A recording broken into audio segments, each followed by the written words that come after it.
Hello and welcome to the Enlightenment Podcast. To our listeners and viewers around the world, we feel that there's a lot to talk about in general, and especially at this time, we're giving more of our focus to Palestine, to building awareness, to giving some context, and to reaching as many people as we can, obviously. Today, we're delighted to welcome a very special guest to the podcast, Susan Abulhawa. And Hanan, over to you. Hi, Suzanne. It was lovely spending time in London at Suhaz a few weeks ago. And just before your Oxford University Union debate, which I know your speech went viral, and we'll talk about that. And a resolution was passed determining that Israel is an apartheid state responsible for the genocide. So Shamim and I are very excited, as she said, to have you join us today. Thank you. It's great to be here. Well, let me just give you, if you're not familiar with Susan or her work, let me give you a very short bio. Susan is a Palestinian-American human rights activist, the founder of Playgrounds for Palestine, NGO, a biomedical scientist, a poet, and the award-winning novel author of 3 novels. And despite all this, we can't help but like her. Mornings in Jenin is her debut novel. If you haven't read it, you really should. It sold over 1 million copies and it was translated into 32 languages, making her the most widely read Palestinian author of all time. Her second novel, The Blue Between Sky and Water, gorgeous title, sold in 19 languages. And Against the Loveless World, which I also have here, is her third novel, has also been published recently to critical acclaim. So high recommend on all of those. Yeah. And also her collection of poetry called My Voice Sought the Wind. And Suzanne is also involved in the BDS, Boycott, Divestment and Sanctions, and is also a speaker at for Awda, which is the Right of Return Coalition. Thanks. Let's ask you an actual question, Suzanne. We often hear the Zionist propaganda that Palestine was a land without a people, despite, of course, Palestine having an ancient and very rich culture. Could you share a little bit about your family's personal background in Palestine? I know that a lot of people on this podcast know very well the 1948 Nakba, with over 750,000 Palestinians ethnically cleansed from Palestine. But I believe your parents were refugees as a result of the 1967 Naksa. Is that correct? That's correct. Yeah, we're from a village called Tur. It's on the Mount of Olives. Originally, however, we came from a West Jerusalem village called Deir el-Hawa, which is my namesake, Abulhawa. Zionists love these Zionist trolls on the internet say, "Oh, your name indicates you're from Saudi Arabia." They don't even know the land. Honestly, they have no sense of the land's history. There was a village called Deir el-Hawa. It was probably a Christian village because of the word Deir. And so legend has it that sometime during the 15th century or maybe 16th century, one of my ancestors, a man by the name of Hijazi, he left the village. And there are 2 stories. The most plausible story of why he left was that he had murdered someone, and disownment and exile from his village was the punishment that was meted out to him. And when you're disowned, you cannot use your family name anymore, right? You're disowned. And so he left, and he went into exile. He went as far as he could on, I guess, horseback or camelback or whatever, and landed in the village of Tur on the Mount of Olives, where he fathered, tens of thousands of people over time. And so for hundreds of years, we have been in that particular village. And of course, like all Palestinians, we have centuries, if not millennia, of familial heritage, right? It's not just cultural heritage or religious heritage and whatnot. It's family history. And it's an extraordinary thing to have those kinds of roots in such a fabled land. And with that comes this, all manner of traditions and folklore and lore and stories, and just and artisan crafts and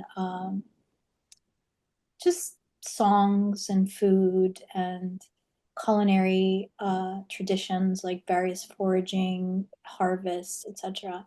So all of that is kind of part of the tapestry of my family and of every Palestinian family. This idea that, there was nothing there is even contradicted by their own rhetoric, right? Yeah. It's Exactly. incredible. Yeah, absolutely. And Suzanne, your memories growing up in a Palestinian household and the ethnic cleansing and expelling of your family, how has it shaped you both personally and through the work that you do? So I think like every Palestinian, the trajectory of my life, the trajectory of every Palestinian life actually has been shaped by where we landed after the occupation or the colonization of Palestine by Zionist forces, mostly from Europe. And whether you are among the families that were able to stay because, Israeli Jewish terrorists didn't conquer your village, so you became what we call 48, whether you are in the refugee camps in Lebanon, whether you ended up in exile like I did in the West, whether you have a Jerusalem ID or you ended up in Gaza and whatnot. That is what has determined, that was the starting point of of where we ended up. And also, like a lot of Palestinian families, my family was dismembered. It used our indigenous society relied on large families, qaba'il, ashair. We had hamulas, we had, large familial infrastructure in every village that was basically the glue of our society. It was the foundation of our morals, the foundation of our security, and so all of that was scattered and shattered when Palestinians were kicked out and forced to, sort of scatter to all parts of the earth in order to following, luqmat al-aish, following to trying to make a living. Yeah. And so the family units became smaller because of that. And then, in a lot of cases, they reconstituted wherever they landed. But nonetheless, parents and grandparents and uncles and aunties, everybody was scattered. And my family ended up first in Jordan, and then we went to Kuwait. Because my grandmother, who she was a widow at that time, and she was also illiterate, she was kicked out and she had nowhere to go. She ended up going to Kuwait and working as a maid for a Kuwaiti sheikha, a wealthy Kuwaiti family, and she became their cook. And so my mother and my aunts and everybody, of course, followed her there, and that's where they married. And that's where my parents married and had me.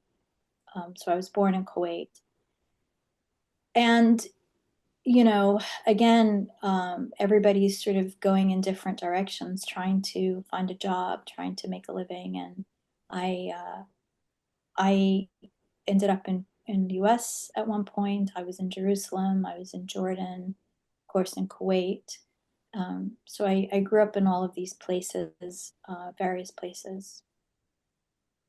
Was there still kind of that awareness of your your background, your heritage, everything that was lost? Was that something that was like talked about? Because, coming from a South African family that, similarly with apartheid, that was always there, even when I was growing up and I wasn't there. It's funny that, yeah, they didn't talk about it. Um, and it's sort of, but the understanding seeps into you somehow. And when I would say that the years that I lived in Jerusalem were formidable in forming my political awareness, even though I would not have called it that then. It was just something that was happening around me and to me. And it's only in hindsight as an adult that you start to make sense of some of the things that you see that of course, growing up in a Palestinian family, I grew up with all the Palestinian traditions, right? I sat around with my grandmother and all my aunties and my mother and rolling grape leaves and gossiping and doing whatever, the wedding traditions, the food that we ate. Everything was very Palestinian. And so, indigeneity is not just living on the land. It is the land living in you.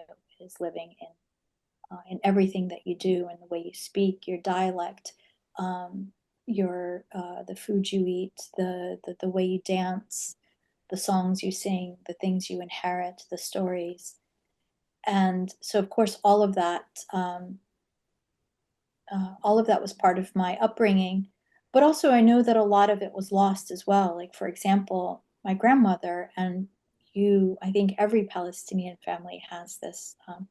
The older generation, everything in every conversation, they had a method. You know what I mean? I guess Yeah. a saying, like the old fallahi, the old peasant culture had these beautiful sayings, these like that were funny, and they all rhymed, and you kind of like, as a child, you're like, oh, a method, another method.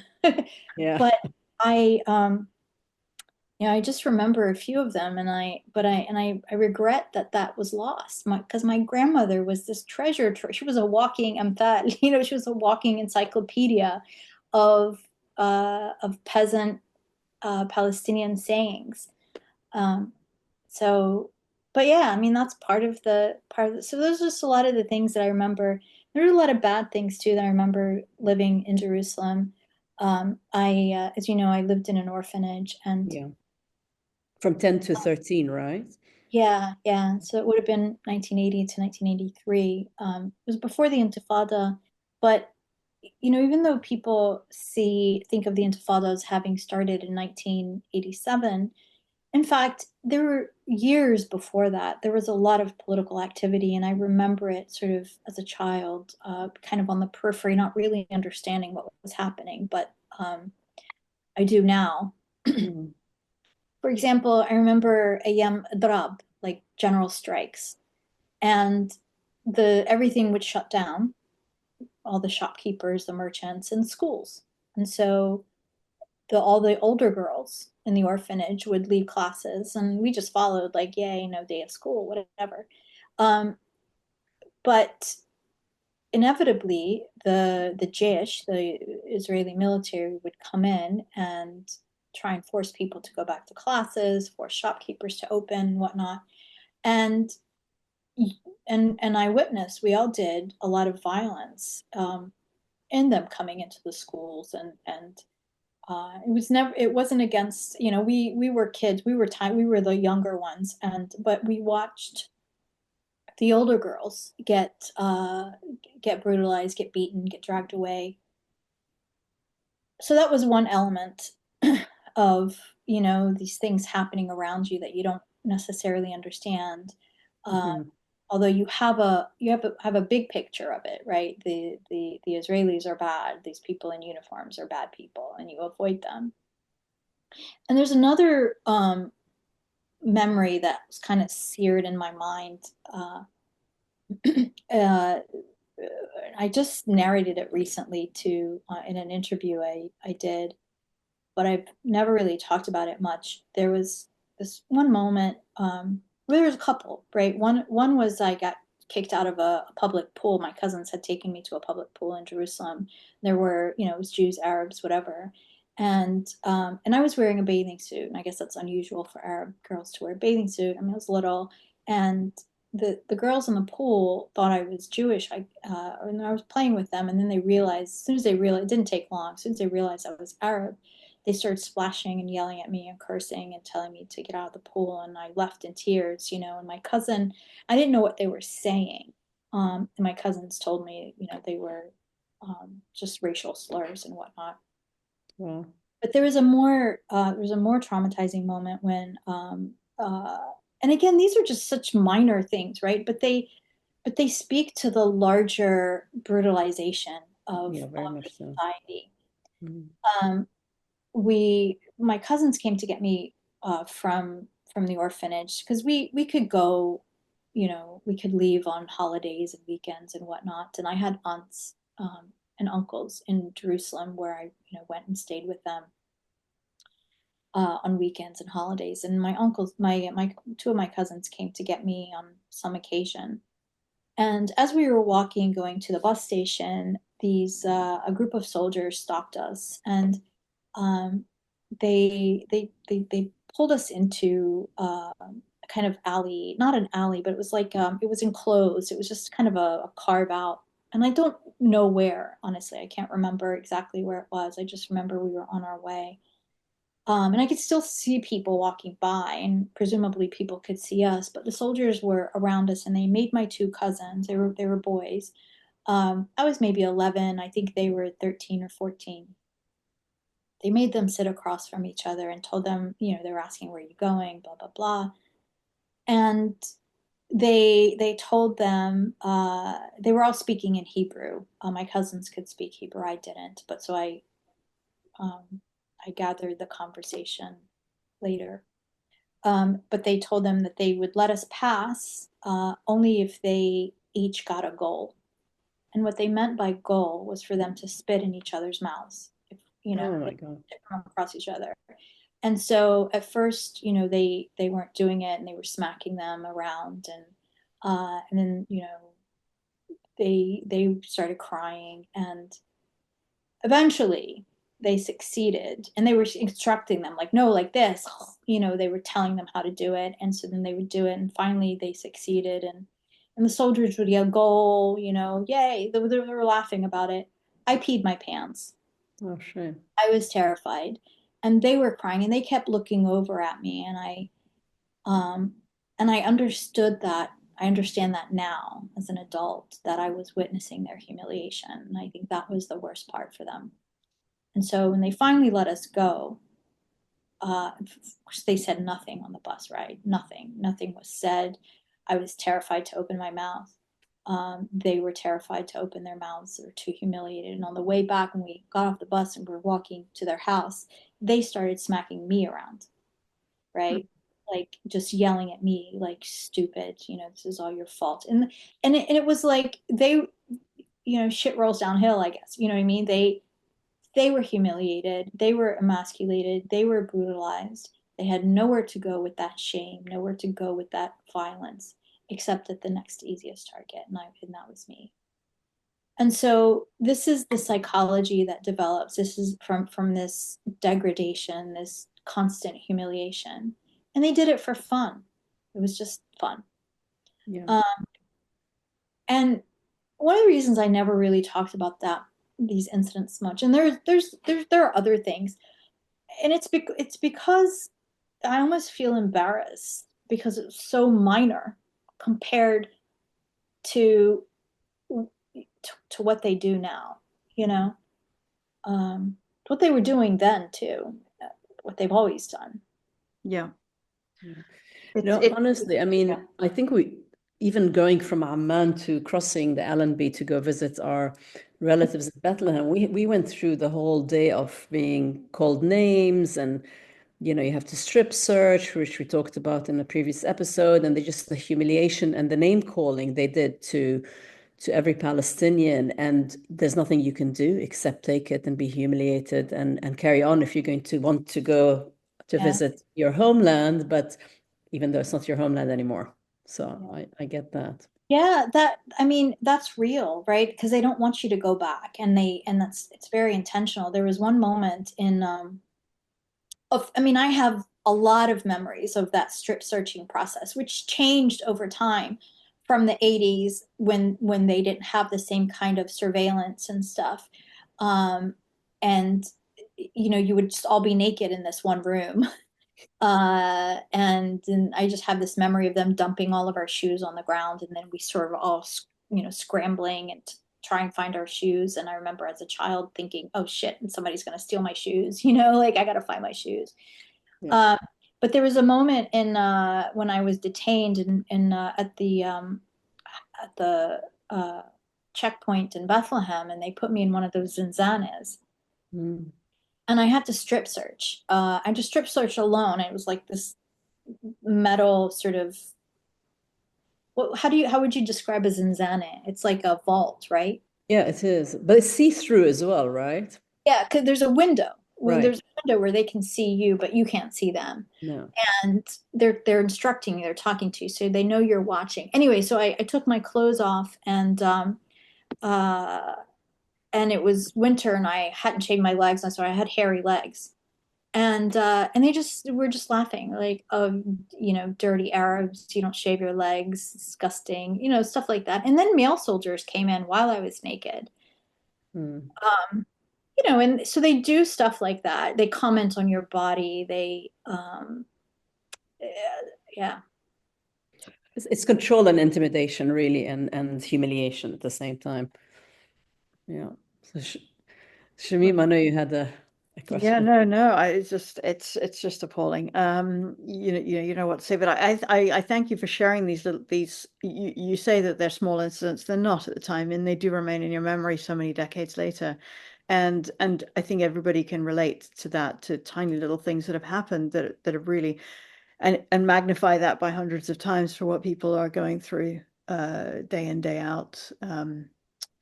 Since the formation of this colonialist state. Let me ask you about writing. How did you come to writing? Was it something that you always wanted to do? Was it like your natural way to express yourself? Sometimes there's this big pressure on people who are from zones that are known to be conflict zones, or where you kind of like you carry this mantle of having to kind of express stuff for a population. But was it an inner need for you, or how did you come to it?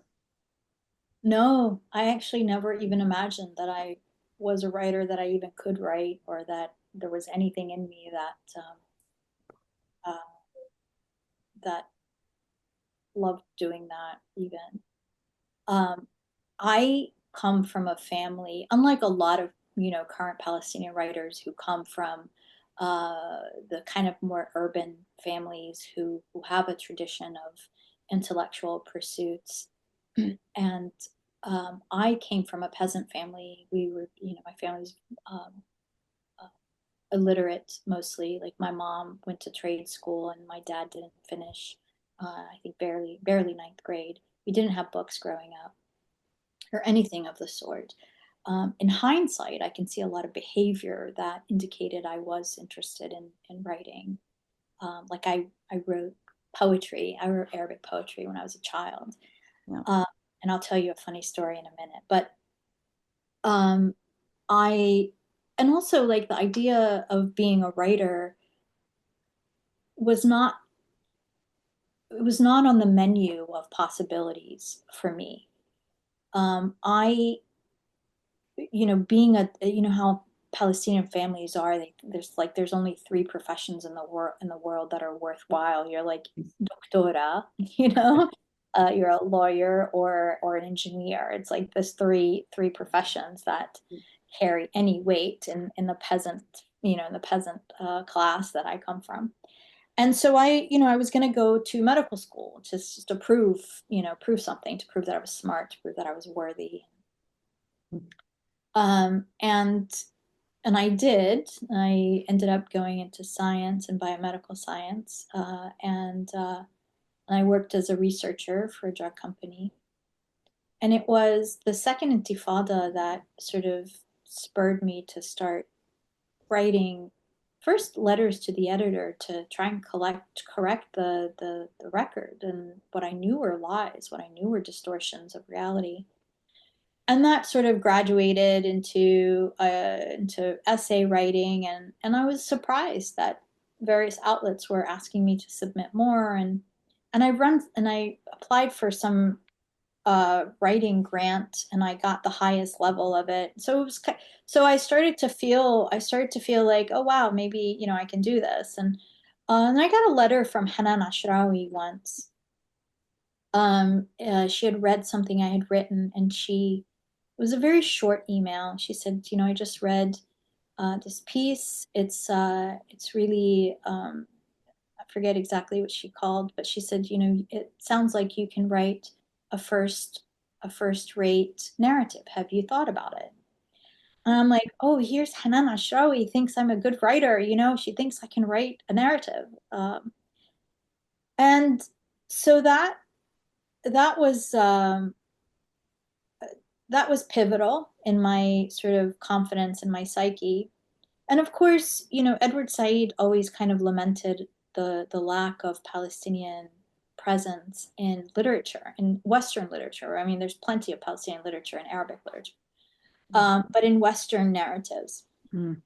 And so those two things were kind of tucked away in the back of my mind when I was writing, just essays, some of which were personal, some were creative nonfiction, and a lot of other stuff were just like political analyses um, and essays about the times. And then, those things that I was writing were apparently catching the attention of the bosses of where I worked. I knew they were Zionists, but I also had that American naivete that, oh, but free speech and la la la. Yes, we've all We all believed. know now. Yeah, of course. So I learned the hard way that that's all. It's just slogans. It's not real. And I was summarily dismissed from my job. Oh, you actually lost your job. Right. Yeah. And that, as terrifying as that moment was, I mean, I was a single mom. I don't have family in this country. I wasn't making that much money. I didn't have any savings. And so it was terrifying. But that was the moment when I started writing Mornings in Jenin. Because I had actually been in Jenin after the massacre that was committed there. I was one of the first people who bore witness to the immediate aftermath. Mm. So I was actually at that moment really still haunted by everything, and haunted by everything I saw, but also by the dignity of Palestinian and by the juxtaposition of what I witnessed there and the reality of living in the United States and the indifference, the oblivion that Americans live in. So all of those things were sort of fighting each other inside of me and my heart.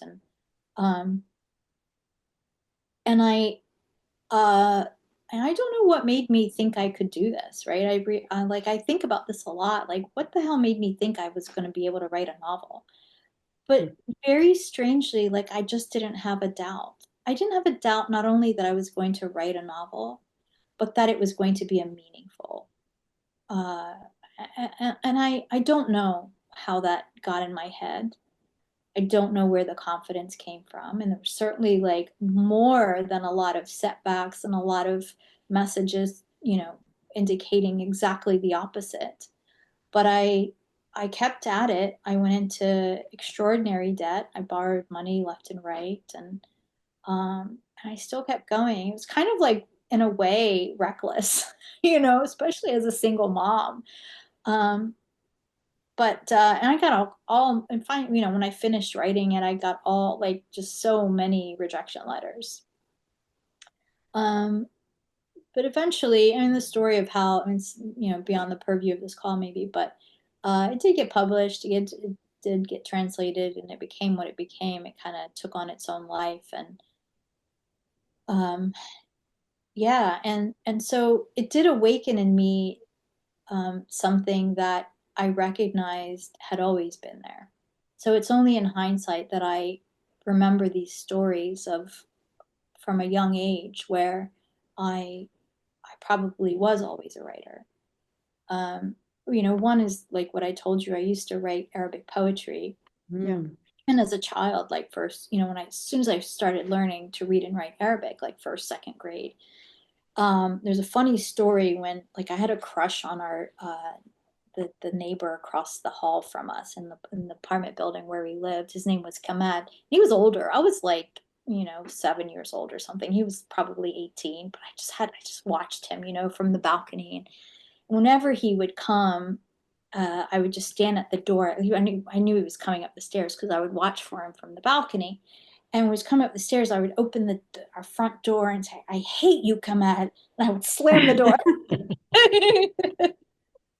um, they were from Iraq.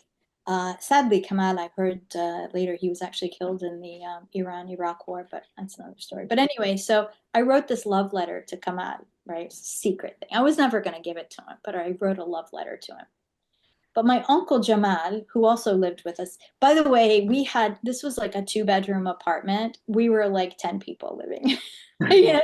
My uncle Jamal was one of the people who lived, it was me, him, my grandmother shared a room, and then my mother was in the same room, and then my uncle and his entire family were in their room. But anyway, so I say that because just to underscore how hard it was to hide anything. But I thought I hid it well as a kid, and my uncle Jamal found it.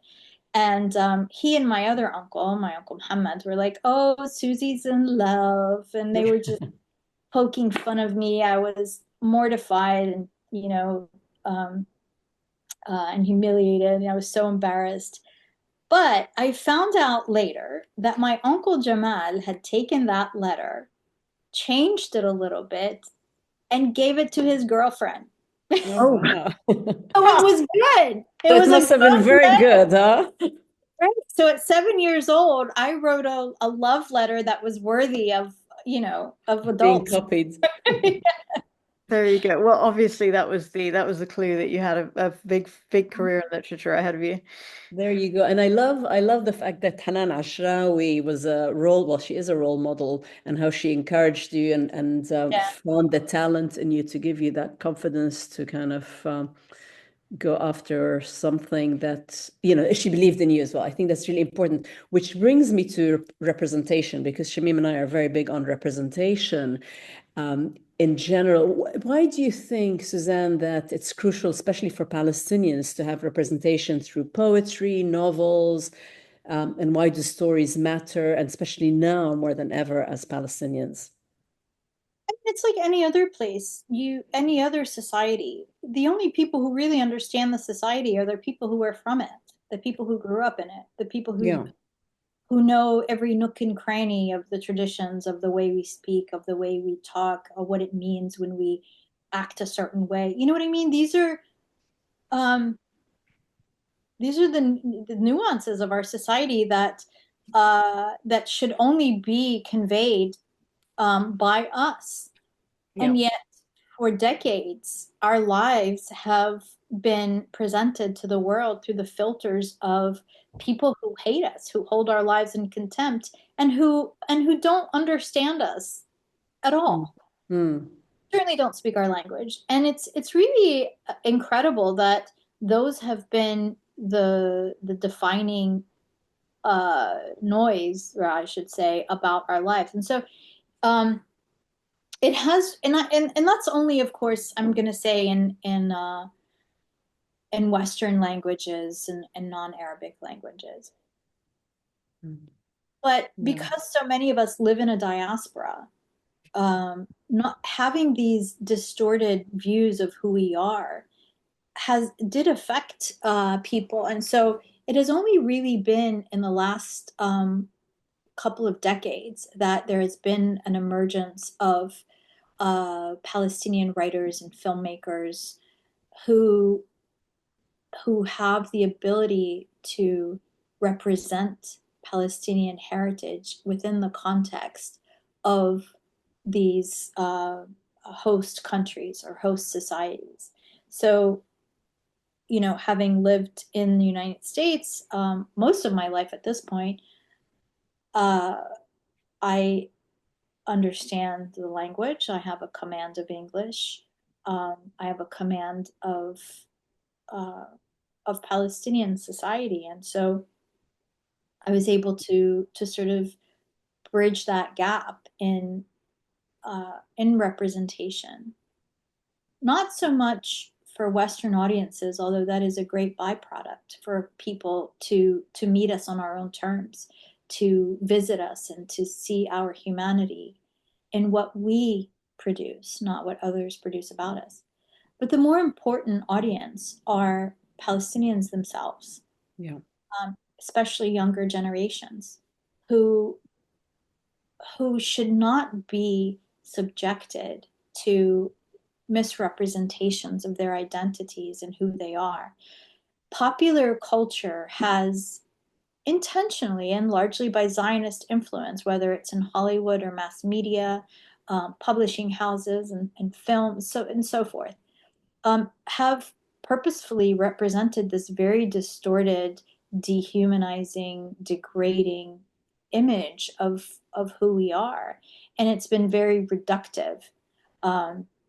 And it obliterates the beauty and the ancient traditions that form this glorious tapestry of who we are, and it has reduced it to tropes and to stereotypes that then pervaded Western imagination, which incidentally are what contribute to this sort of silence around around the genocide of Palestinians. Yeah. So when we speak, when we produce, um, when we tell our stories in our own voices and in our own characteristics, we provide an alternative for our people and for others who want to learn. That is authentic. That's grounded in truth. It's grounded in history. It's grounded in beauty and love and authenticity. And representation is important for every society, but I think it is urgent and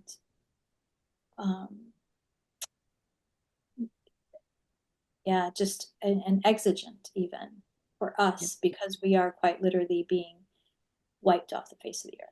Basically, yeah, erased.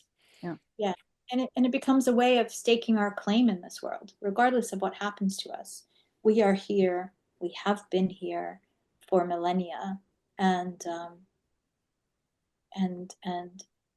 this record is here to stay forever. Yeah, I think that's really well said. And of course, that idea that Palestinians are more and more being able to tell their stories in their own voices is so important.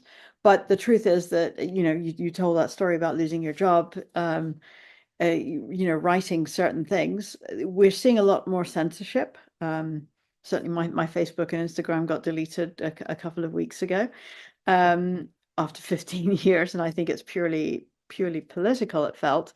So you've experienced that kind of thing. Tell us a little bit about that and what you think is the best way for people to counter this kind of attempt to silence or attempt to censor. Yeah, I mean, this isn't anything new, as a matter of fact. I mean, none of even getting my book published here was really, really difficult. And even after it became what it became, and by the way, it reached the translations and the readership that it did purely by word of mouth. It Yeah. was not any kind of publishing, advertising, or marketing or anything. It was by word of mouth. And despite this organic reach of the novel, I still had a hard time getting the second and third novel, not just published, but just really marketed. It never happened. Like, even it was almost like an act of charity from my original publisher in a way. Like, it wasn't submitted for prizes. It was only after in my third book, when I switched publishers, that it was actually submitted for prizes. But even then, people don't want to touch Palestinian voices. They're afraid of it because they get so much pushback from Zionists. And there's still this industry-wide emphasis on white voices narrating our Palestinian life. I'll give you a good example.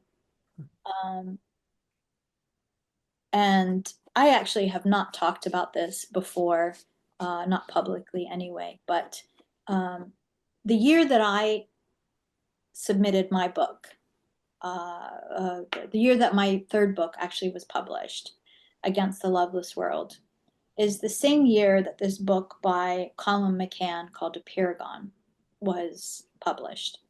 We have the same publisher. And the book was, Paragon was racist, even though it got a lot of praise as, like, you know, telling both sides. It was an exercise in both sidism. And it was kind of, you know, a white writer who spent a couple of weeks in Palestine and then fancied himself the person to write a narrative about this conflict. Wow. And he used the story of two fathers, who one whose daughter was killed by a suicide bombing, and the other whose daughter was killed by an Israeli sniper, and sort of equated their grief in a way. Of course, a parent's grief is, you know, is a parent's grief. But there was this kind of equivalency throughout the book, both sidism.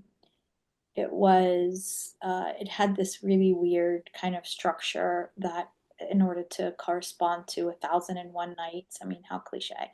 Anyway, I wrote, you know, it's uncomfortable to trash, you know, another artist in this way, but I was really incensed by this, and I wrote a review, and before the review was published, I got calls from, I'm not going to say who, but people who tried to stop me from publishing my review. Because apparently his book had been submitted for top international prizes, and of course my book wasn't. So the thing was, you had two books on a topic, one on Palestine, one by an actual Palestinian, and one by somebody who landed for 2 weeks in Palestine. Yeah, an authentic voice versus, yeah. Right. And I don't accept that that his book had more literary merit, and because that's not what readers have said either. Do you know? And I also regard my third book as probably, you know, I don't want to say my best, but it was certainly, I felt like I had matured as a writer, and it was a better novel, and for me than my other novels. So I don't accept either premise. It was simply that one was by a voice that is considered more legitimate, and one is by the little Palestinian. She's a DEI, maybe author or something like that. And so you still have that kind of stuff happening in mainstream publishing, and we are still, so that's another form of censorship. Yeah, I was just going to say it's another form. Yeah. And it's not just censorship, it's a form of violence. The stuff that happened recently at the Oxford Union. Yeah. You know, I was invited to that debate, and I carefully wrote my remarks, and I labored over it for days. And what I delivered went viral immediately when it was published, garnering millions of views on various platforms, millions on you know, so probably tens of millions combined. And after following Zionist pressure, they actually removed my speech and then uploaded something that they arbitrarily edited. So they perverted my voice.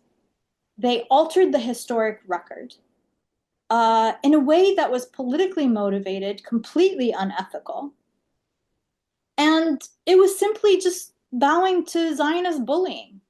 Yeah.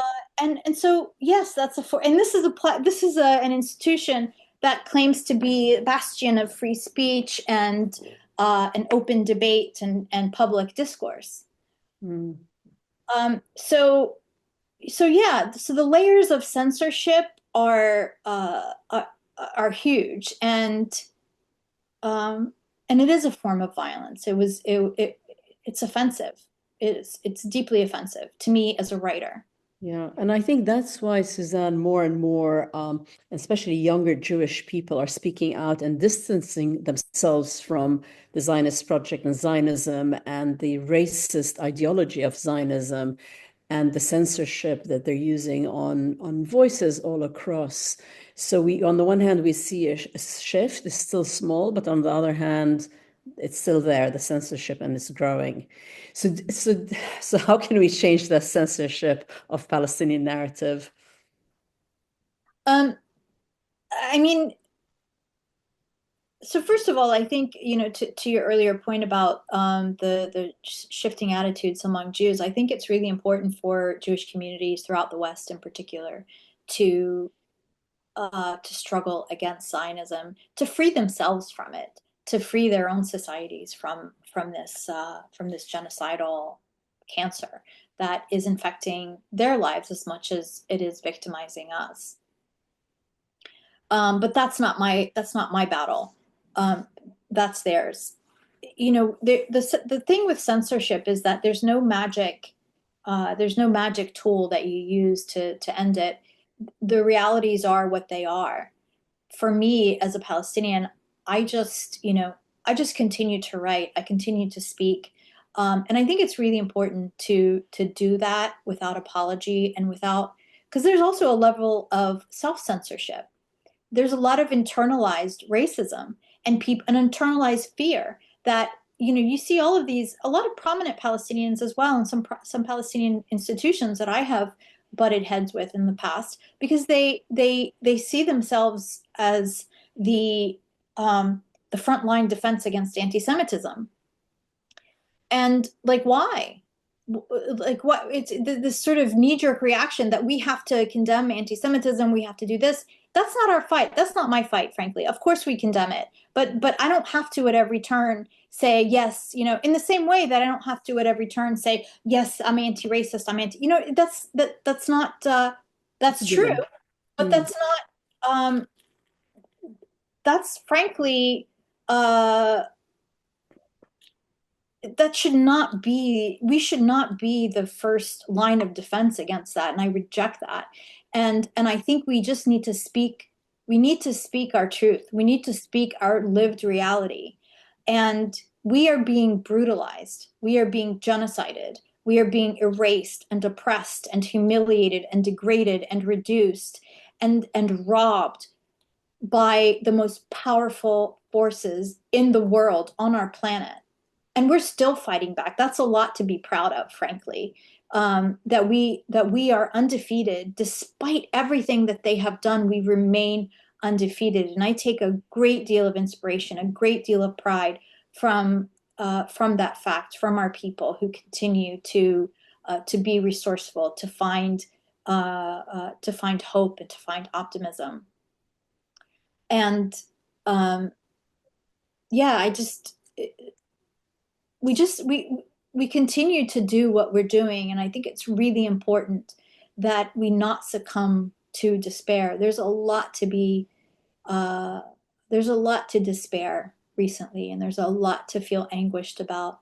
But I think allowing those feelings to settle in us is a betrayal that should have no place in our lives. As long as there are Palestinians doing everything they can to survive, as long as there are Palestinians on the ground fighting, how dare we despair? And that's how I feel about it. We have And also, it's not just not despairing, but it's also really opening your eyes to the power that we actually do have. I was on another call this morning and I was talking about, you know, what does Israel have? They have they have extraordinary death technology. They have like that military power. They have a complicit legacy media. They have political cover and they have money. They don't have anything else. That's really it. And while that seems overwhelming and it seems like a lot, and it is not something that sustains a future. They don't have moral footing. We have that. They don't have indigenous authority. We have that. They don't have the love and sympathy and understanding of masses all over the world. We have that. They don't have the legal, moral, or ethical or historic rights. We do. They don't have truth on their side. We have that. And I think it's important for us to recognize that and understand the inherent power in all of that. Especially in the context of history. Those are the things that we have, which we have in abundance, frankly, are the things that usher a future. Our story is so deeply rooted in the land. It is so deeply rooted in morality, in in in what's right. It's deeply rooted in justice. It's deeply rooted in sustainability, in the kind of future that all of humanity wants. That is who we are, and that's the stuff that sustains a future. It's not military. Like, you can be the bully for only so long. You can be the killer for only so long. You can be the thief for only so long. Those things do not sustain a society. They do not sustain a future. They do not usher hope. They do not usher anything except the worst of human impulses, which we are seeing right now on full display. Absolutely, absolutely. But also I think that's why the Palestinian global movement has resonated with so many people all over the world, from indigenous people to white people to young, old, every color, shape, nationality, because they see the injustice and everything you mentioned, and they all sort of want to be part of that movement. I just hope it grows to a level where it will bring us back our Palestine, basically. Why do they want to be part of it? Because, first of all, colonized people and indigenous people see themselves in us, right? They see their own ancestors in the same way that we see our ancestors and our own ancestors and what's happening now. To see the carnage that's playing out in Gaza really brings home what our foremothers and forefathers told us about what they did to them. And the same thing with indigenous peoples and colonized people. They know the stories, they know their own stories, and they see it reflected in what's happening to us.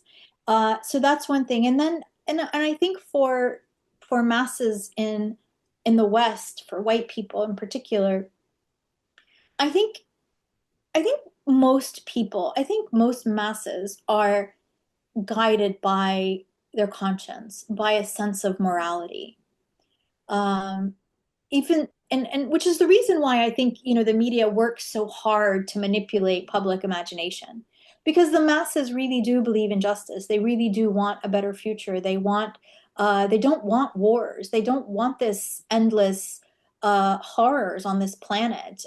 We all want the same future. We all want the same things. And I think that when these people who do have power and who are sometimes oppressed by their own governments, as we see, in the United States, I mean, there's a big difference between Black American and white American opinions when it comes to Palestine. And it's precisely because of, reflections in their own society. But yeah, and so when people do see this, when they're awakened to horrors happening to other people, it's hard to look away from people who are truly moral, I should say. Yeah. And then another thing that has happened, it's not just this view on Gaza. It is also Gaza is giving people in the West a view onto their own lives, to their own governments, and more importantly, a view of their own media. Because on the one hand, they can see what they see and hear with their own senses. And then on the other hand, they see what the media is, how the media is reporting it. And they're starting to understand the huge disparity between the truth and Western media spin. And so I think it's making people rethink what they've always believed about free press and all these other things. And it's pulling the rug out from under these institutions that power has often relied on to perpetuate itself. Very much so. Yeah, absolutely. I think our kids would no more think of watching legacy media than we would now, you know, because it is literally just that. I mean, you've been to Gaza several times recently, I think, in the last year or so. I mean, you've had first-hand experience there in the West Bank. Do you have any examples of these clear differences between what's happening on the ground and what's being said about what's happening on the ground in legacy media? Of course. I mean, we all see it. First of all, in the way the headlines, report this passive voice, they never identify Israel as the culprit. Yeah. They always cast doubt, by saying, say Palestinians or Palestinians claim or whatever. Hamas-led ministry claims.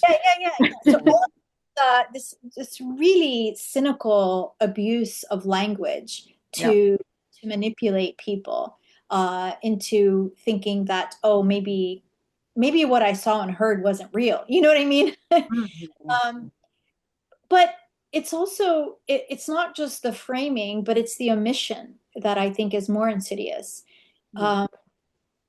So, they just don't talk about so much, like these, a lot of the reports that come out that are so damning, they either don't talk about it at all or they omit it. So Suzanne, and then I'll move to a solution, because I used to think a two-state solution could work, but not anymore. I think Israel is clearly a Zionist, ethno-supremacist, apartheid colonial project, and this project is based on ethnic purity, a Jewish majority, while dispossessing our people, Palestinians, excluding the indigenous Palestinian people, and so on. And now I think I can't see anything but a one state with equal rights for all from the river to the sea. But I just want to know what your thoughts were on a solution moving forward. I actually don't care what the political construct is. There are certain elements that have to be part of, that are a must. Number one is that we live in our homeland free. We return if we want to return, and that we live in our homeland as free people. Number two is that there be no ethno-religious domination of any group over another. Yeah. That there be very clear rules to inhabitants of the land. And three, that indigenous ways of interacting with the land be resurrected in order to create an environmentally sustainable future that respects the lives of non-human nations. That always gets left out of the conversation, but that's really important to me. And I think it's part of our story too. I mean, so much of Palestinian folklore is based on wildlife and encounters with wildlife and with work animals and farm animals. And I don't want to leave that out of the conversation. Israelis have to either be re-educated to become better people, or they have to leave. It's that, to me, that's it. Like, they don't, this whole idea of supremacy and domination has to be removed from the land one way or another, and I don't care how. Yeah. Well, those are great words to end on, I believe. Hanan. Yeah. What do you think? Suzanne, is there anything else that you want to talk about that we didn't cover before we I wrap don't up? have time, actually. I really do have to Okay, speak. don't worry, don't worry. Oh, you So, can, yeah, go Jenin, ahead. go ahead. I was going to say, you can follow Susan Abulhawa at her website, which we'll put into the show notes. Treat yourself and read one of her novels. Listen to that Oxford Union talk that went viral for a reason. And we look forward to seeing you in the next episode of the Enlightenment podcast. Yeah, and thank you, Suzanne, again, for all that you do for Palestine and your wonderful activism. And as always, we believe that stories and representation matter. Stay informed, stay engaged, and take action. And see you next time. Thank you.